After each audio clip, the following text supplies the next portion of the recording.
50 কাঠা জমির ফসল সম্পূর্ণ নষ্ট হয়েছে, এক মুঠো ধানও ঘরে তুলতে পারলাম না।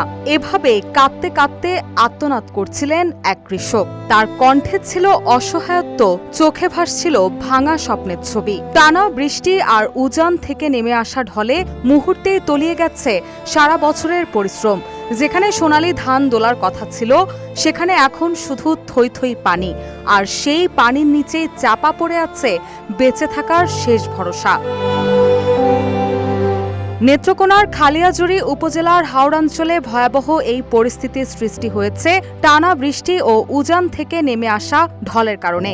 বিশেষ করে কৃষ্ণপুর এলাকার ছায়ার হাওরের প্রায় পুরো বোরো ফসল পানির নিচে তলিয়ে গেছে।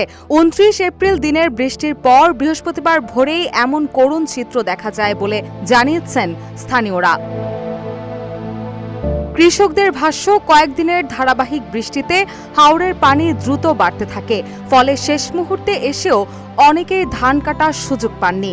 কেউ কেউ কষ্ট করে ধান কেটে রাখলেও তা শুকাতে না পেরে নষ্ট হয়ে যাচ্ছে। কোথাও কোথাও আবার পানিতে ভিজে ধানে অঙ্কুরও দেখা দিয়েছে।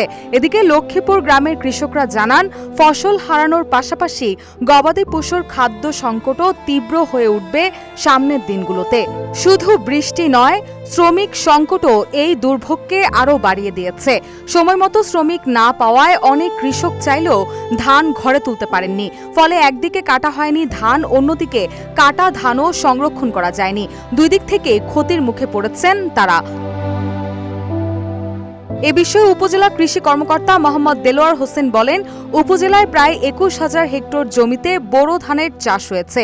এর মধ্যে 51% ধান কাটা হয়েছে এবং প্রায় 20% জমির ফসল ক্ষতিগ্রস্ত হয়েছে।